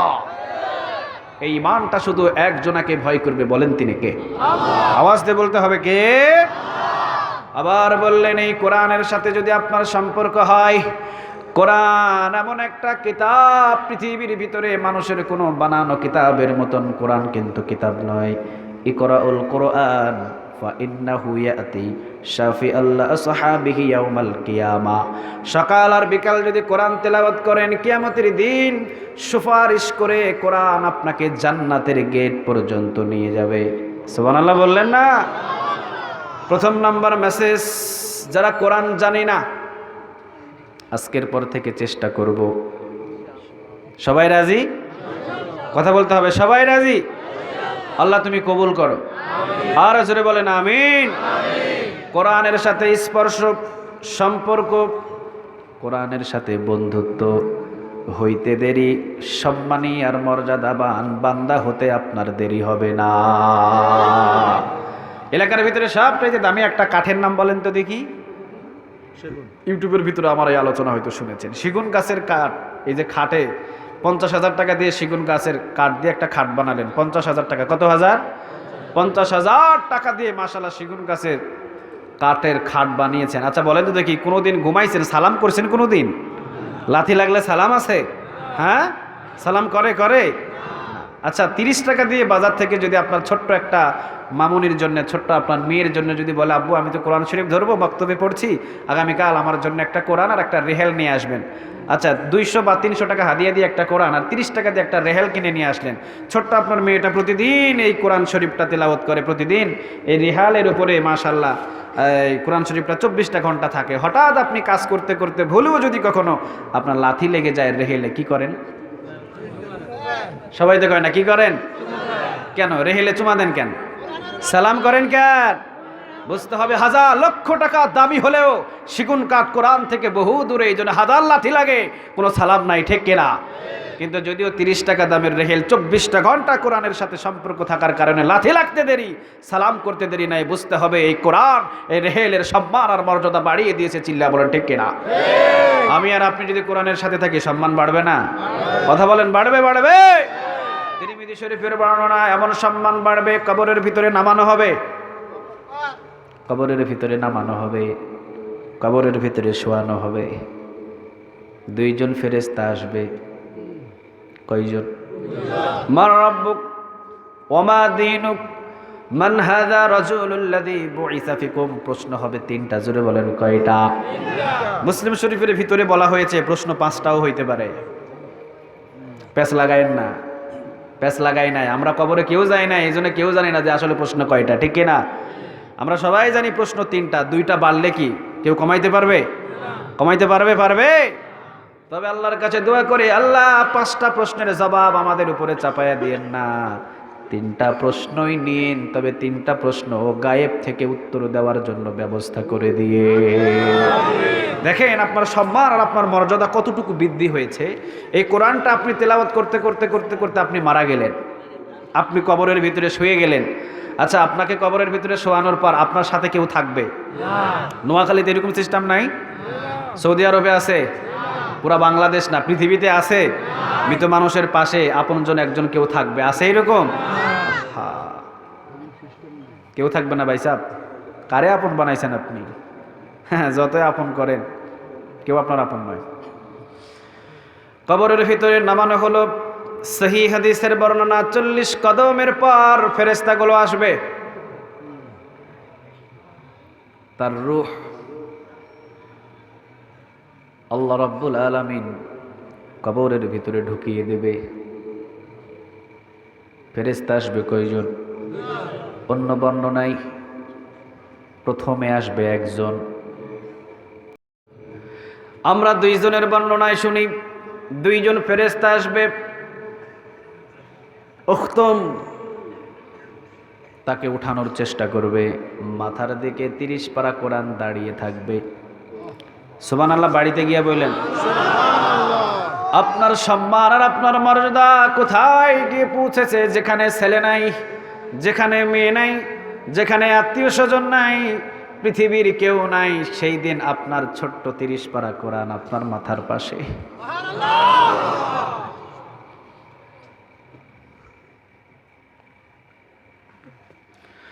আপনার মাথার পাশে ছোট্ট কোরআন, সম্পদশালী ছিলেন, দুনিয়ার ভিতরে স্যালট পেতেন আপনি প্রতিদিন 50 থেকে 60টা, অফিস থেকে বাহির হতে স্যালট, ঢুকতে স্যালট। আজকে কবরের ভিতরে কই একটাও তো স্যালট নাই, ঠিক কিনা? ছেলে নাই, মেয়ে নাই, বিবি নাই, বন্ধু বান্ধব নাই, আত্মীয় স্বজন নাই, কিছুই নাই, আইনগত কোনো ব্যবস্থাও নাই, কিন্তু মাশাআল্লাহ কোরআনটা মাথার পাশে দাঁড়িয়ে আছে। কত বড় শান আর কত বড় মর্যাদা! পৃথিবীর সবাই যদি বেঈমানি করে, কোরআন আপনার সাথে বেঈমানি করবে না। সবাই বেঈমানি করতে চায়। টাকা ধার দিলে বোঝা যায় আসলে কার ভিতরে কি আছে, ঠিক কিনা? এর আগে বোঝা যায় না। টাকা ধার দেন, বোঝা যায় আসলে তার ভিতরে কতটুকু ভেজাল আছে। 30 পারা কোরআন মাথার উপরে দাঁড়ানো, মাশাআল্লাহ 2 জন ফেরেশতা এসে প্রশ্ন করার চেষ্টা করবে, ভাবভঙ্গি নিয়ে বসবে। বসার পর উঠানোর চেষ্টা করবে, প্রশ্ন করার চেষ্টা করবে। তিরমিজি শরীফের বর্ণনা, কোরআন মাশাআল্লাহ মাথার উপরে দাঁড়িয়ে থেকে বলবে, ভাই সাহেব রিল্যাক্স, বসের ঘুম ভাঙানো যাবে না। সুবহানাল্লাহ। বাড়িতে গিয়ে বলবে, আমার ব্যক্তিগত কোনো বানানো কথা না, 1400 বছর আগে বলেছেন মুহাম্মাদুর রাসূলুল্লাহ। বন্দুকের গুলি মিস হতে পারে, আগামীকাল সূর্য উঠবে কি উঠবে না তার কোনো গ্যারান্টি নাও থাকতে পারে, কিন্তু আমার রাসূলের কথার ভিতরে কোনো ভেজাল না। পৃথিবীর সমস্ত মানুষ যদি এক কাতারে চলে যায় আর আমার রাসূলের কথা যদি একদিকে যায়, আমি আমার রাসূলেরটাই গ্রহণ করব। পৃথিবীর সমস্ত মানুষ মিথ্যা, আমার রাসূলের কথা সত্য, চিল্লা বলেন ঠিক কিনা? আমরা তো মুসলমান, আমাদের ইমান তো জন্মের পর থেকে শুরু। রেডিমেড ইসলাম পেয়েছি তো এই জন্য কোনো গুরুত্ব নাই। আব্দুল আক্কাস ইন্ডিয়ার ভিতরে মুসলমান হওয়ার পর 9 দিন পরে ইসলামী একটা স্টেডিয়ামে তাকে ডাকা হওয়ার পর হাজার হাজার মুসলমানের সামনে এই আক্কাসকে বলা হলো, আচ্ছা তুমি তো মুসলমান হলা, তোমার মুসলমানের বয়স হলো 3 দিন। জোরে বলেন কয় দিন? 3 দিন। কেউ বলেন 9 দিন। 9 দিনই ধরলাম আমরা। তুমি তো 9 দিন হলো তুমি মুসলমান হয়েছো, 9 দিনের ইমান তোমার কেমনটা মজবুত। আচ্ছা আক্কাস, তোমার ডান পাশে পৃথিবীর সব সম্পদগুলো তোমাকে দিয়ে দিলাম আমরা, আর বাম পাশে মুহাম্মদুর রাসূলুল্লাহ সাল্লাল্লাহু আলাইহি ওয়াসাল্লামকে দিয়ে দিলাম। আক্কাস তুমি কোনটা নিবা? কিছুক্ষণ ঝুম ধরে থাকলেন। চুপ হয়ে থাকার পর আব্দুল আক্কাস চিৎকার করে বললেন, পৃথিবীর যত মুসলিম আছে সবার ইমানের বয়স হলো কারো 30 বছর, কারো 40 বছর, কারো 60 বছর। আমি তো তাদের মতো ইমানদার এখনো মজবুত হতে পারি নাই। আরে আমি তো নতুন ইমানদার। পৃথিবীর সমস্ত সম্পদ, পৃথিবীর সব ধন সম্পদ, বাড়ি আর গাড়ি যদি আক্কাসের দিকে দেওয়া হয় আর অপর দিকে যদি আমার রাসূলকে রাখা হয়, ওয়াল্লাহি আল্লাহর কসম করে বললাম, পৃথিবীর সমস্ত সম্পদগুলো ফেলে দিয়ে পৃথিবীর সব মুসলমানদেরকে দেখিয়ে দিতে চায় এই আক্কাস বিশ্বনবীর এক জোড়া জুতা বুকের ভিতরে চেপে নেবে। পৃথিবীর কোনো সম্পদ এই আক্কাস চাই না, চাই শুধু মুহাম্মাদের এক জোড়া জুতা। দুনিয়ার সমস্ত মানুষের কথা যদি একদিকে চলে যায়, আমার রাসূলের কথা যদি একদিকে চলে যায়, পৃথিবীর সমস্ত মানুষদেরকে আমি ছেড়ে দেব, আমি আমার রাসূলের কথাটা গ্রহণ করব। ঠিক কিনা? মাথার উপরে কোরআনটা দাঁড়িয়ে, বস ডিস্টার্ব করা যাবে না। ডিস্টার্ব করা যাবে না কেন? আমরা তো আসছি বান্দার প্রশ্নের উত্তর নেওয়ার জন্যে। কোরআন বলবে যত প্রশ্ন হয় আমি কোরআন রে করো। আল্লাহ রাব্বুল আলামিন 30 পারা কোরআনটাকে বাইন্ডিং করে দুনিয়ার ভিতরে নাজিল করে বুঝিয়ে দিলেন ও নবী রশ্মি ঘর থেকে। আপনাদের দিকে কি বলে? রশ্মি ঘর বলে না? রশ্মি ঘর থেকে পার্লামেন্ট পর্যন্ত এমন কোনো কথা আমি কোরআনের ভিতরে ছেড়ে দিই নাই। সমস্ত কথাগুলো কোরআনের ভিতরে দান করে দিয়েছেন কে? মাথার উপরে দাঁড়িয়ে থাকবে কোরআন, বলবে বস ডিস্টার্ব দেওয়া যাবে না। বলবে কেন ডিস্টার্ব দেওয়া যাবে না? কোরআন বলবে তোমরা তো আইসো আজকে, আর আমি কোরআন তো জন্মের পরেই এই বান্দারে দেখে আসতেছি। সুবহানাল্লাহ বলবেন না? আরে তুমি মিয়া খবর রাখো কোনাই, তুমি তো শুধু প্রশ্ন 3টা করবা চলে যাবা, তোমার আর কোনো খবর নাই। কিন্তু আমি কোরআন এই বান্দারে দেখেছি, আমি কোরআনের আইনগুলো মানতে গিয়া নিজের ঘরে বছরের পর বছর ঘুমাইতে পারে নাই। আমি এই কোরআনটা মানতে গিয়া নিজের বিবির সাথে বছরের পর বছর এক বিছানায় ঘুমাইতে পারে নাই। আমি এই কোরআনটা মানতে গিয়া গলার ভিতরে ফাঁস লেগেছে, এরপরও আমি কোরআনরে ছাড়ে নাই। আমি এই কোরআনটারে মানতে গিয়া 30 বছরেরও বেশি দাওয়াত দেওয়ার পর 4 দেয়ালে বন্দী হয়েছে, এরপরেও বাতিলের কাছে মাথা নত করে নাই। জেলখানা থেকে লাশ হয়ে বাহির হয়েছে, কিন্তু আমি কোরআনটারে ছাড়ে নাই। আমার জন্য এত কিছু করছে, আমি কেমনে তারে ছেড়ে দিই? সুবহানাল্লাহ বলবেন না? তুমি তো আইসো মিয়া 3টা প্রশ্ন করে চলে যাবা। অনেক কথা পেছানোর পর বলবে মাশাআল্লাহ, তাহলে বস কি করতাম? প্রশ্ন কি করতাম না? প্রশ্ন আসবে, প্রশ্ন কি করব না? কোরআন বলবে যত প্রশ্নের প্রয়োজন প্রশ্ন করো, উত্তর আমি কোরআন দিয়ে দিব। বান্দার জবান থেকে একটা উত্তরও বাহির হবে না। আমার বানানো কোনো কথা নয়। ফেরেশতারা এক পর্যায়ে বলবে তুমি কতদিন থাকবা? কতদিন সঙ্গী হয়ে থাকবা? কোরআন চিৎকার করে বলবে যতদিন পর্যন্ত আল্লাহর এই গোলামটাকে ইকরাউল কোরআন ফাইন্নাহু ইয়াতি শাফিআন লিআসহাবিহি ইয়াউমাল কিয়ামা, যতদিন আল্লাহর এই গোলামটারে নিরাপদ পর্যন্ত আল্লাহর জান্নাত পর্যন্ত না পৌঁছিয়ে দিতে পারবো, ততদিন পর্যন্ত আমি কোরআনেই বান্দার বন্ধু হয়ে গেলাম। এটা কি সাধারণ কিতাব? হ্যাঁ, মাশাআল্লাহ মনে করেছেন 250-300 টাকা দিয়ে পাওয়া যায়, তো এটার কাছে কোনো মূল্য নাই, ঠিক কিনা? আহা ভাই সাহেব, সাধারণ কোনো কিতাব নয়। পৃথিবীর সব কিছু বিক্রি করলেও একটা আয়াতকে আপনি নিতে পারবেন না। এত সোজা না। আজকে সবচাইতে দামি কিতাবটা আমাদের কাছে সবচাইতে একদম নগণ্য হয়ে গেছে, ঠিক কিনা? হ্যাঁ, আল্লাহ তুমি কবুল করো। আর জোরে বলে না আমিন। কোথায় থেকে কথা বলতাম, কয়েকটা আমল আমি বলে দিয়ে যাই ইনশাল্লাহ, সময় যেহেতু সংক্ষিপ্ত হয়ে গেছে। এই কোরআনের ভিতরে সবচাইতে একটা দামি আয়াত আছে, ওইটাই বলে দিয়ে যায় আপনাদের কাছে। সবচাইতে দামি একটা আয়াত, আয়াতের নামটা হলো আয়াতুল কুরসি। নামটা কি বলেন তো দেখি? এই কোরআনের ভিতরে 6666টা আয়াত। শানে নজুলের দিক দিয়ে একটু কমে যায় হুজুর, না?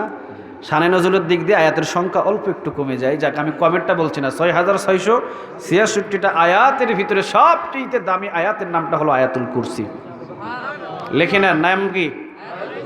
আবার বলেন নামটা কি?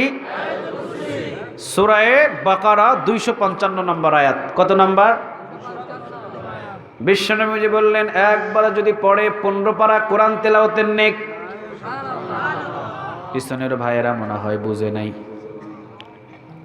একবার তেলাওয়াত করলে সবাই বলেন কত পারা? আওয়াজ দিয়ে বলেন কত পারা? আমার মা বোনদেরকেও বলছি, একবার যদি আয়াতুল কুরসি তেলাওয়াত করেন 15 পারা কোরআন তেলাওয়াতের নেক আল্লাহ সুবহানাহু ওয়া তাআলা আমল নামায় জমা করে দেবে। প্রথম নাম্বার লাভ। আমরা বললাম আল্লাহ 6666টা আয়াতের ভিতরে সবচেয়ে দামি আয়াত, লাভ খালি একটা। কেমনে হয়? আল্লাহ রাব্বুল আলামিন বললেন যা আরেকটা দিয়ে দিলাম, তোলা দিয়ে দিলাম। তোলা, আপনাদের দিকে তোলা বলে না? 1 কেজি বেগুন নিলে 2টা কি দিয়ে দেয়? হ্যাঁ না, তোলার একটা সিস্টেম আছে না। মাছ 1 কেজি কিনলে আমাদের ঢাকার দিকে তো একটা ভাগ দেয় আর কি, এই ভাগটা নিলে অল্প একটু তোলা দিয়ে দিবে আপনার। আচ্ছা আচ্ছা, সুদ তো এটা খারাপ দিকে নিয়ে গেছেন, এটা ফ্রি হুদ। আচ্ছা আচ্ছা, ফ্রি দিয়ে দেয়, ফ্রি কি কয়, ফ্রি। আমরা বললাম আল্লাহ শুধুমাত্র একটা লাভ দিলে হয় না, সবচাইতে দামি আয়াত তেলাওয়াত করলাম, শুধুমাত্র একটা লাভ দিলেন কেমনে হয়? আল্লাহ বললেন যার একটা দিয়ে দিলাম। আমরা বললাম আরেকটা কি?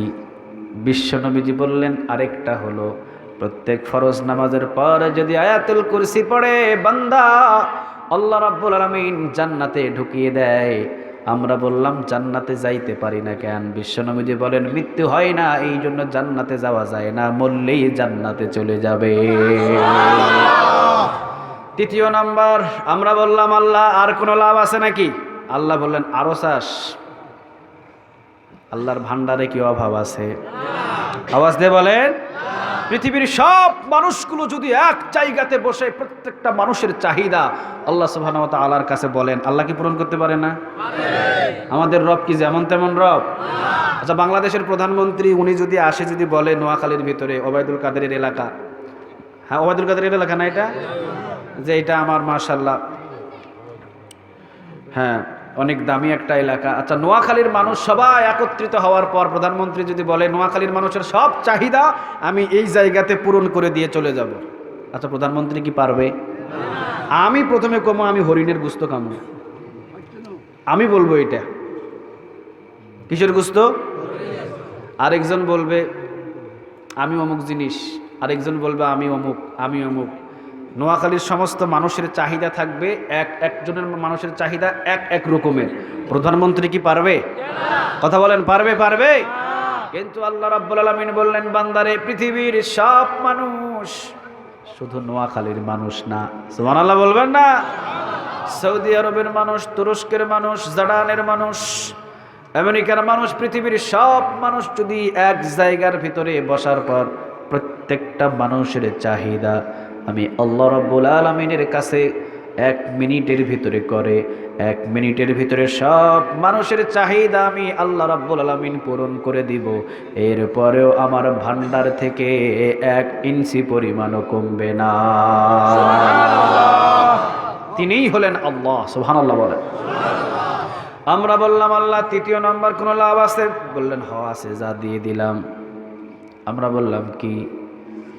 বাবা মারা গেলে মসজিদের ইমাম সাহেবরে নিয়া বাবার কবর জিয়ারত করে কি করে না? দোয়া দুরুস পড়ে কি পড়ে না? বিশ্বনবীজি নিজেও মায়ের কবরের পাশে দাঁড়াতেন, বাচ্চা ছেলের মতো কান্না করতেন, সময় পাইলেই মা বাবার কবরের পাশে যাবেন না? বিশ্বনবীজি বলছেন প্রতি সপ্তাহে একবারে যায়।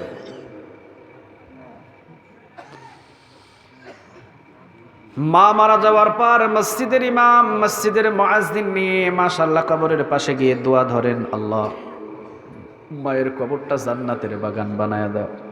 এইগুলাই তো দোয়া করি নাকি চান কিছু? সাওয়ার সিস্টেম আছে না বাংলাদেশে? হ্যাঁ, যাই মতে মাশাআল্লাহ সেজদায় পড়ে যায়।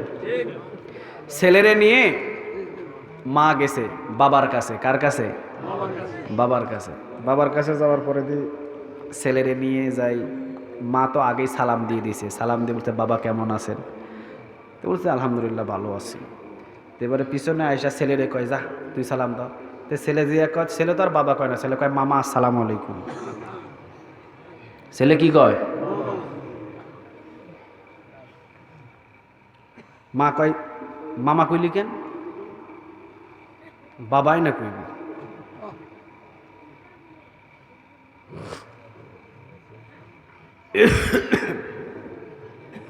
ভাইসাব, সেজদা দেওয়া পৃথিবীর কোনো মানুষকে জায়েজ যদি হতো, সমস্ত সাহাবী আমার রাসূলকে আগে সেজদা দিত।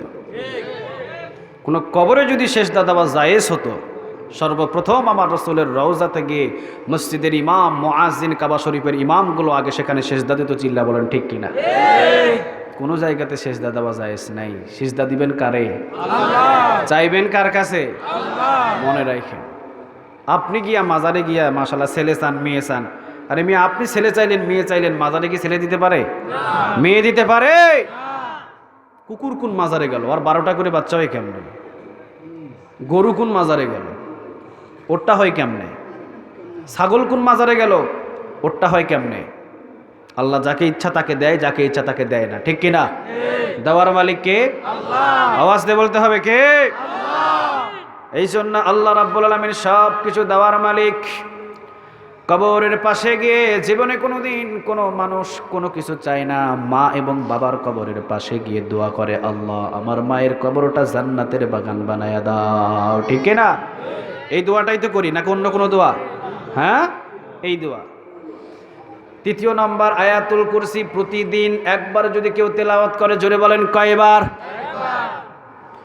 মৃত্যু পর্যন্ত যদি বান্দা একবার করে প্রতিদিন আয়াতুল কুরসি তেলাওয়াত করে, আল্লাহ রাব্বুল আলামিন বলে দিলেন, হাবিব আপনি আপনার উম্মতদেরকে জানিয়ে দেন, প্রতিদিন যদি একবার করে আয়াতুল কুরসি তেলাওয়াত করে, আমি আল্লাহ রাব্বুল আলামিন এই বান্দাটা মরে যাওয়ার পর প্রতিদিন ৭০,০০০ নূরের ফেরেশতাগুলো দিয়া আমি আল্লাহ তার কবরটারে প্রতিদিন জিয়ারতের দায়িত্ব নিয়ে নেব।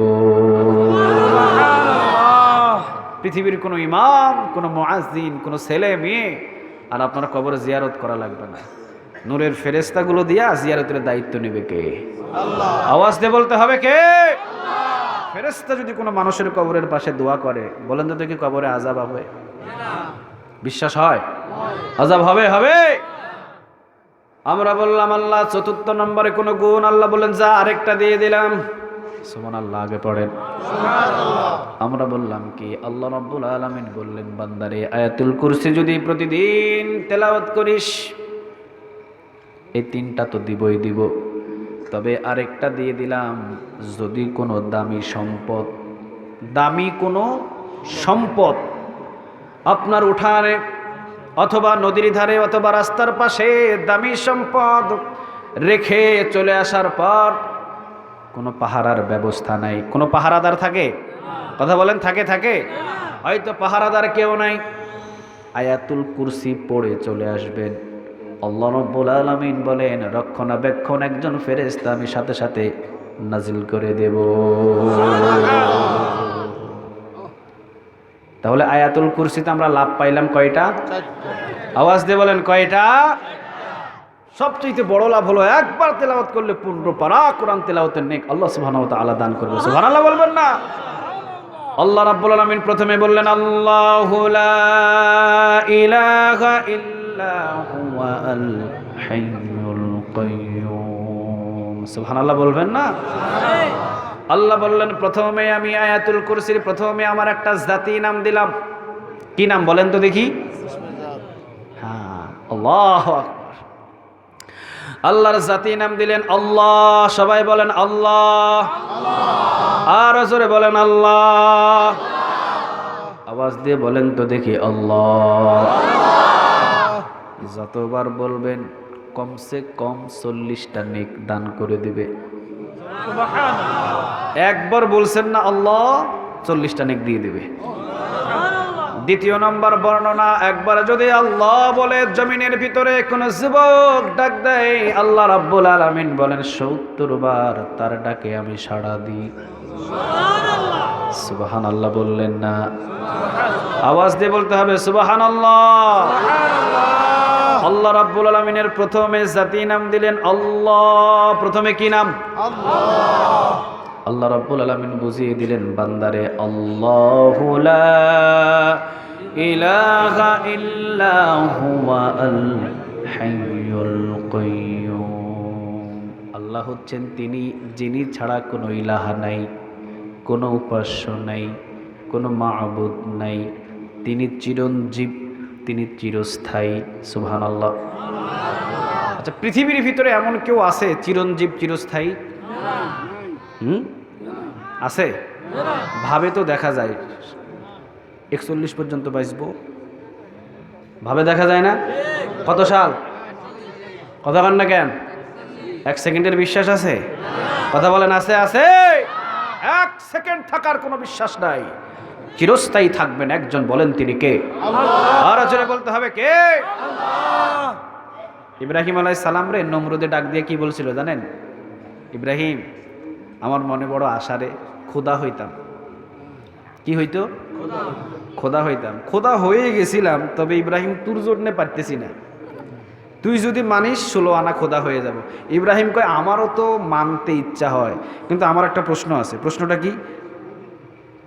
মানে কি মারা যাইবেন নি? মানে মারা যাইবেন, ইন্তেকাল করবেন? নমরুদ কয় বেটা তুই তো আমার ইস্তিবার ভিতরে ফালাই দিছস। কি কইতাম এখন? যদি কই মারা যাব, তুই ম্যাচ লাগাইবি। আর যদি কই মারা যাব না, এটাও মিথ্যা হবে। আচ্ছা যা ইব্রাহিম, তুই প্রশ্ন করছস, আচ্ছা আমি মারা যাব। ইব্রাহিম আলাইহিস সালাম কয় আমি আপনারে খোদা মানবো, আপনি মারা যাইবেন। আপনি মারা গেলে আমি খোদা পামু কই? আপনি তো মরি যাইবেন, আমি খোদা পামু কই তখন? তাহলে বোঝা যায় ইব্রাহিম ওই খোদারে মানে যে খোদার মৃত্যু নাই। ঠিক কিনা? এই জন্য আল্লাহ রাব্বুল আলামিন বললেন আল্লাহু লা ইলাহা ইল্লা হুয়া আল হাইয়ুল কাইয়্যুম। বান্দারে তোরা যাকে রব আর আল্লাহ বলে স্বীকার করিস, সেই আল্লাহর জীবনে কোনোদিন মৃত্যু নাই। ঠিক কিনা? সবাই মারা যাবে, থাকবেন কে? আল্লাহ। আওয়াজ দিয়ে বলতে হবে কে? আল্লাহ। কুল্লু নাফসিন যায়িকাতুল মাউত। সবাই চলে যাবে, কিন্তু আল্লাহ সুবহানাহু ওয়া তাআলা অটল থেকে যাবে। ঠিক কিনা? দ্বিতীয় স্টেপে বললেন লা তাআখুযুহু সিনাতুন ওয়ালা নাওম। আচ্ছা, এইটার ব্যাখ্যা দিয়ে আমি ইনশাআল্লাহ আপনাদেরকে ছেড়ে দিব। বুঝতে পারতেছি অনেক কষ্ট হচ্ছে আপনাদের। আল্লাহ বললেন লা তাআখুযুহু সিনাতুন ওয়ালা নাওম। প্রথম নম্বর আয়াতে কি বললেন? আল্লাহ চিরঞ্জীব, চিরস্থায়ী। সুবহানাল্লাহ বলবেন না? আল্লাহর কিছু কোয়ালিটি আছে। কি আছে বলেন দেখি? কোয়ালিটি আছে। আল্লাহ সুবহানাহু ওয়া তাআলার কোয়ালিটি আছে, যার সাথে পৃথিবীর কারো এই কোয়ালিটিগুলো মিলবে না। ঠিক কিনা? আল্লাহ বলেন চিরঞ্জীব, চিরস্থায়ী। আমরা কি ওইটা দাবি করতে পারবো? কথা বলেন, দাবি করা যাবে? যাবে না। আল্লাহ দ্বিতীয় নাম্বার স্টেপে বললেন লা তাআখুযুহু সিনাতুন ওয়ালা নাওম। বান্দারে পৃথিবীর সব মানুষগুলো ঘুমায়, সবার তন্দ্রামি আছে, সব প্রাণীগুলো ঘুমায়, ঘুমায় না একজন, বলেন তো তিনি কে? আল্লাহ বললেন সবাই ঘুমায়, আমি ঘুমাই না। ইবনে কাসির রাহিমাহুল্লাহ তিনি বলেন দুই কারণে আল্লাহ রাব্বুল আলামিন ঘুমায় না। বলেন তো কারণটা কয়টা? প্রথম নাম্বার কারণ ঘুমায় না, এইটা হলো হযরতে মূসা আলাইহিস সালামের সাথে মিল। হযরতে মূসা আলাইহিস সালাম তিনি আল্লাহ রাব্বুল আলামিনকে বললেন আল্লাহ আপনি নাকি ঘুমান না, আপনি থাকেন কেমনে? আপনি ঘুমান না, আপনি থাকেন কেমনে? আমরা তো একদিন না ঘুমাইলে থাকতে পারি না, আপনি কেমনে থাকেন? আল্লাহ কয় তোমার কি বিশ্বাস হয় না যে আমি ঘুমাই না? কয় বিশ্বাস হয়, তবে একটু টেস্ট করে দেখতে মনে চায়, একটু টেস্ট করতাম আমি। আল্লাহ বলেন আচ্ছা ঠিক আছে, রাত একটু হোক। রাতের 9টার সময় আল্লাহ সুবহানাহু ওয়া তাআলা বললেন মূসা আলাইহিস সালাম হাতের ভিতরে একটা গ্লাস নাও দেখি। মূসা আলাইহিস সালাম হাতের ভিতরে একটা কাঁচের গ্লাস নিয়ে মাশাআল্লাহ, আল্লাহ বললেন বসতে পারবা না, দাঁড়ায়া থাকো। দাঁড়ায় আছে। 9টা বাজে রাতের। কয়টা? 1 ঘন্টা পরে কয়টা বাজলো? 10টা। আরেক ঘন্টা পরে 11টা। আরেক ঘন্টা পর 12টা। আরেক ঘন্টা পর 1টা। তন্দ্রামি আছে না নাই? আছে। 2টার সময় মূসা আলাইহিস সালাম ঘুমাই গেছে আর ঠাস করিয়ে নেই পড়ে গেছে কাঁচের গ্লাস। আচ্ছা, কাঁচের গ্লাস যখন ঠাস করি পড়ছে, এটা কি আস্ত আছে? আন্নে গো নোয়াখালীলা ভাষা আরি আস্ত আসেনি? কিছে ভাঙ্গি গেছে। আন্নেরাও দেওয়া যায় শুদ্ধ করি কন ভাঙ্গি গেছে। বাহা, ভেঙ্গে গেছে। মাশাআল্লাহ, দেখছেন নি কত শুদ্ধ করি কইছেন আন্নেরা। আন্নেরা সব নোয়াখালী নিয়ে আইছেন। হাতেরে হিডি হাঁটি হাসপাতালে হাঁটাই দিমু, সব আপনাদের কাছে। হাতেরে হিডি হাডি হাসপাতালে হাড়াই দিব। প্রত্যেকটা কথায় কি লাগাইছেন? হ। খুব চমৎকার একটা ভাষা আপনাদের নোয়াখালীর। আপনারা যখন নোয়াখালী যখন কথা বলতে লাগেন, আমি মনে করি চীন দেশে চলে আসছি। মানে আমি তেমন বুঝি না, মাশাআল্লাহ এখানে তো কিছুটা আছে, তবে সিলেটে গেলে পুরাটাই, আর চিটাগাঙে গেলে আল্লাহ ওখানে তো দাফন হয়ে গেছে বাংলা ভাষা। হ্যাঁ, সিলেটে মৃত্যুবরণ করছে আর চট্টগ্রামে দাফন হয়েছে, আর আপনাদের নোয়াখালীতে আহত হয়েছে। কোন কথা বলতেছিলাম? হ্যাঁ, কাঁচের গ্লাসটা ভেঙে গেছে। কিসের কারণে ভাঙলো? ঘুমের কারণে। কিসের কারণে? আচ্ছা, মানুষ কি ঘুমাইলে হাতে কি আছে? কি স্মরণ থাকে? কথা বলেন, স্মরণ থাকে? আপনারা ঘুমাইলে কি স্মরণ থাকে? আমি ভালোভাবে বুঝি। আপনারা ঘুমাইলে সকালে উঠে দেখেন নঙ্গি খাড়ের মধ্যে হড়ি রয়েছে, ভালো করে জানি। মুসা আলাইহিস সালাম দুই হাত তুলে আল্লাহর কাছে পানাহ চাইলেন। আল্লাহ, কি কারণে যে আপনি ঘুমান না বুঝতে পেরেছি আমি। আল্লাহ, আমি ছোট্ট এই কাচের গ্লাস ধরে রাখতে পারি না এই ঘুমের কারণে, তন্দ্রামির কারণে। আর আপনি মালিক যদি ঘুমায়া যান, খুঁটি ছাড়া যে আসমান বানিয়েছেন, আসমানটারে ধরে রাখার মতো কেউ না। কে রাখবে বিশাল আসমান? কেউ রাখতে পারবে? আপনি খুঁটি ছাড়া আসমান রেখেছেন, রশি ছাড়া সূর্য রেখেছেন, চন্দ্র রেখেছেন, তারকারাশিগুলো রেখেছেন। আল্লাহ, আপনি যদি ঘুমায় যান, কে ধরে রাখবে এইগুলা? বুঝে ফেলেছে আপনার রহমত এইগুলা বেষ্টন করে ধরে রাখে। আপনি ঘুমাইলে সব ভেঙে যাবে, ধরে রাখার মতো কারো ক্ষমতা নাই। ঠিক না? প্রথম নাম্বার কারণে এই জন্যে আপনি ঘুমান না। ইবনে কাসির রাহিমাহুল্লাহ তিনি বলেন, আল্লাহ রাব্বুল আলামিন বলেন, বান্দা আরেকটা কারণে আমি ঘুমাই না, দুই কারণে ঘুমাই না। জোরে বলেন, কারণ কয়টা?